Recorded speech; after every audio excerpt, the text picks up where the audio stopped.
What's going on, everybody? Got the Briscoe built 400C here, and you know, I done a video a couple videos ago about not drilling holes in your top cover of the Husqvarna's, pretty much anything with air injection or what, you know, whatever the case may be. The Stihl 261 through 462. Anything Stihl with the solid top, which would be the 261, 362, 400, 462, Husqvarna 3 Series, 5 Series, the Johnson Reds, blah blah blah blah blah.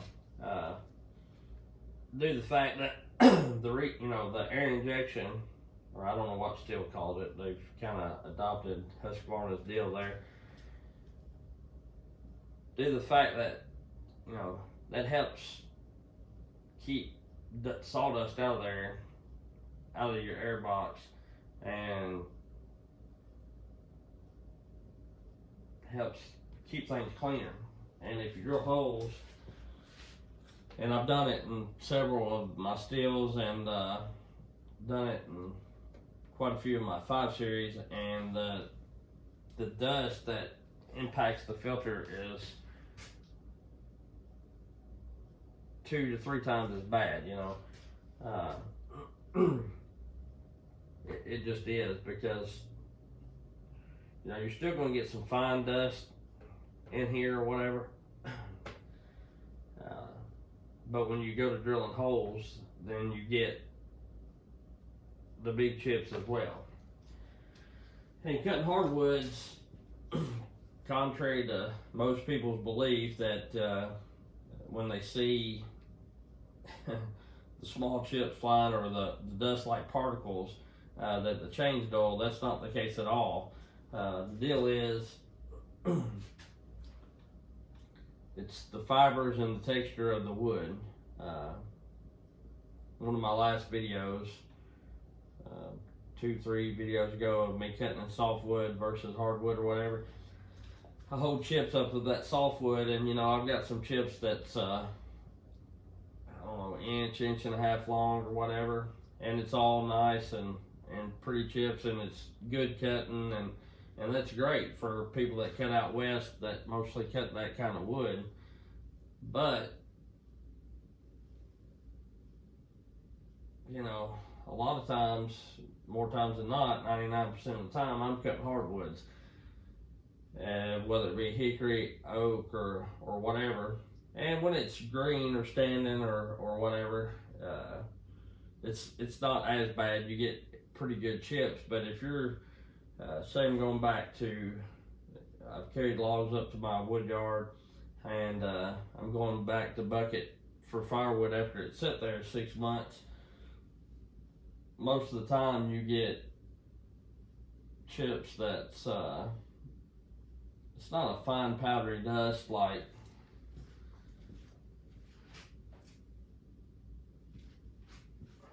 this right here. You know, you get some of that, don't get me wrong. It's a little bigger, but not much, you know. The biggest one may be 1/8 to 1/4 inch long, and sometimes not even that. So, you know, before you get online, and I don't have a lot of people, I've had a few tell me, but that I changed oil because they see a little dust coming out, and it depends on which way you're cutting the wood too. Like even in softwoods, when you're going to do, I cut a spruce tree and had square ground chain on, and was doing the face cut, which would be the undercut to most West Coast guys, but for us, I call it the face cut because it's on the top. But either way, you know, when you're cutting that diagonal cut, you're cutting the wood in a funny way, similar to cutting if you're cutting it straight up and down. Like, you know, if you laid the log long ways, you're noodling it, and if you laid it on end to end, you know, you get all that fine dust. So Anyway,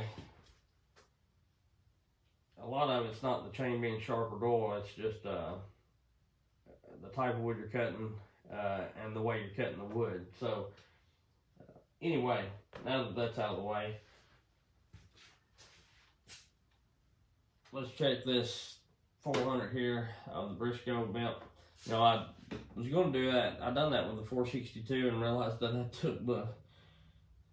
I left the filter off. And I had one guy, he was shitting bricks because, you know, he said I run the saw and the reason I didn't see any fine dust in there is because it sucked it all in and yada yada yada.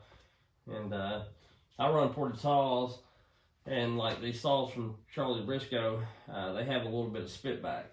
So I think the spit back was helping it. I'm not saying that I didn't get any sucked in there, but I think the spit back helped because me and Charlie talked about it. I think the spit back helped keep some of that out of there. So, you know, it is what it is. But anyway, this has got probably, I don't know, I've never cleaned it yet, so how much ever I've ran it, probably 5 to 10 tanks through it. And this will be the first time me looking at it. And honestly, in here, it's, you know, it's a little dusty, but it's not that bad. Also, another thing, well, I'll make another video about that. But anyway, you know, I'll take you out of the stand where you can see this. I'll try to do it so nice and so gentle. And I keep getting hung up on my chain grinder over here because I got my camera set in a different spot. So as you can see in there is some dust.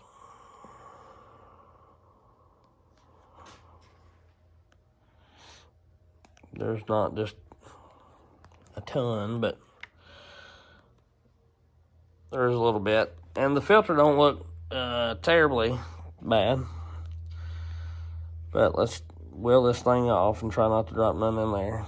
As you can see, you know, that rubber gasket there looks like it's doing its job pretty good. Oh, what's inside there? Oh, it's just discoloration. It's a little bit of the spit back getting on the filter right there. So anyway, let's look inside this. Let me get a flashlight if I can find it on this dirty, messy bench right here. And I probably ain't gonna be able to find one now that I got you. Let me pause you and I'll find a flashlight and we'll look in it. Alright, so I found a flashlight. It's not the best of flashlights, but it ain't the worst of flashlights. Give it a little shake here and there, but you know, there's not a lot of what I would call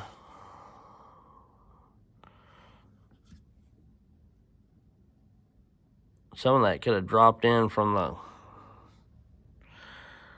the filter being took off because it looks pretty fresh. You know, it don't look like there's that much in it. So, you know,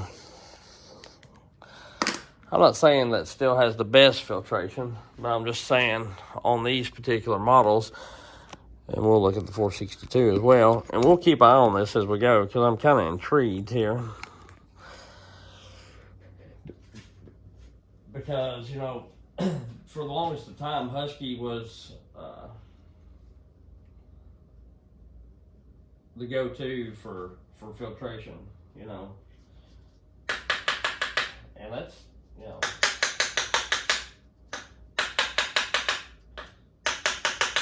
got a little bit of dust in it, no doubt about it.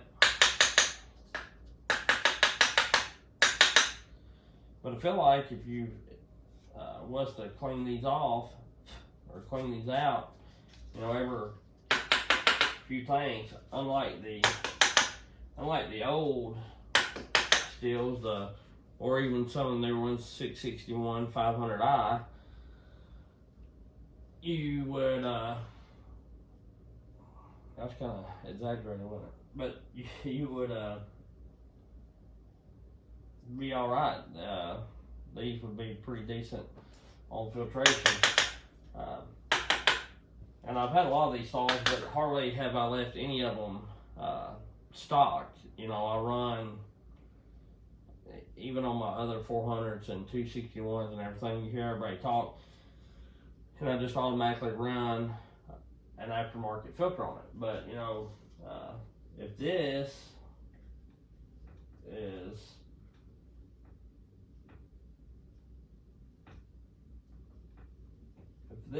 the way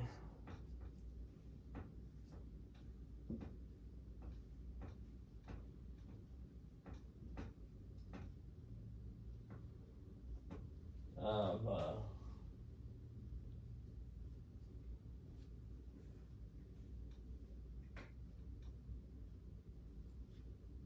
make sure I got these as tight and right. If this is the way these are, then, you know, to me, they may be better than the Husky saws. You know, I don't know. I'll have to run it some more and do some more testing on it. But you may not even need. You may not even really need an aftermarket filter on these solid top models. Which now, let's check the 462. And I do have the air filter on it this time, I'm fairly certain. But this don't have a ton of tanks on it. I have ran a few through it.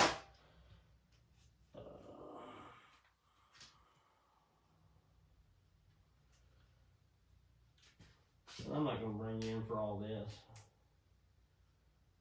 But yeah, it looks pretty good. It ain't terrible. It's got a little bit on it, and that could be from where I run it last time with no filter at all.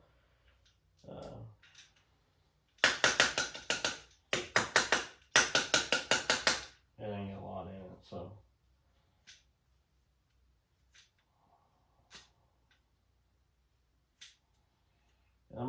I'm gonna say it's probably gonna be as well. The older and the more this filter gets, the worse it may do. You know, I don't know the hours that you're supposed to change this on.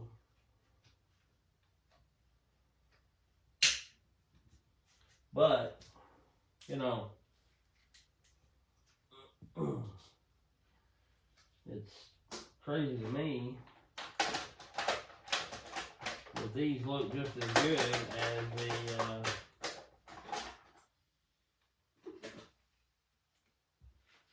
look just as good as if not better than the 5 Series Husky does. 430. I was gonna look at something else too. I'll show you something else. That one's got like a little tube for air injection. I know the 400 does, because and I may be wrong about the 462 having it. I'll have to look here.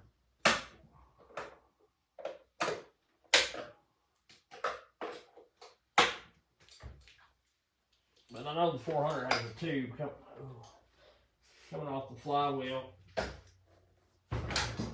that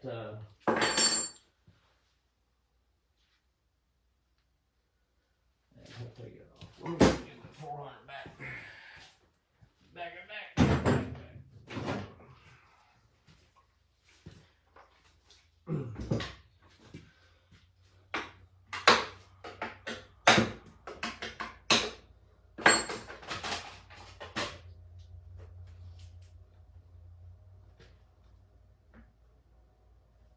Oh yeah. All right, so this 400 and the The 462 might be the same too. I might just overlooked it. But it has, see that black pipe, or the black thing right here. That's the tube, like the air duct, cold air intake, whatever you want to call it. And it comes out right in that. Trying to do everything. Let me hold my breath. Got my flashlight in my mouth. It comes out right in here. And that, you know, it helps keep everything clean. I'll get that 462 and see. I'm not going to stack the cover. I'll do that when I ain't got you. But we'll see. And we'll knock crap off. I got crap sitting everywhere. Because I'm curious if I'm telling you right or wrong. I don't know that I've seen a black pipe down in there. Yeah. It's the same way. It's got a black pipe that goes in right there. I just don't know exactly where it comes in at here in the saw. Or if it even does, I may be completely wrong.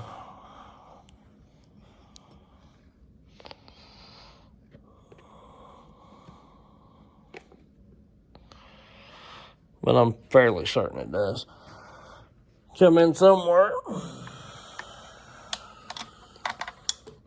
gonna say probably right under this thing here. And sorry I wiggled it all around so much, but I'm gonna say it has it.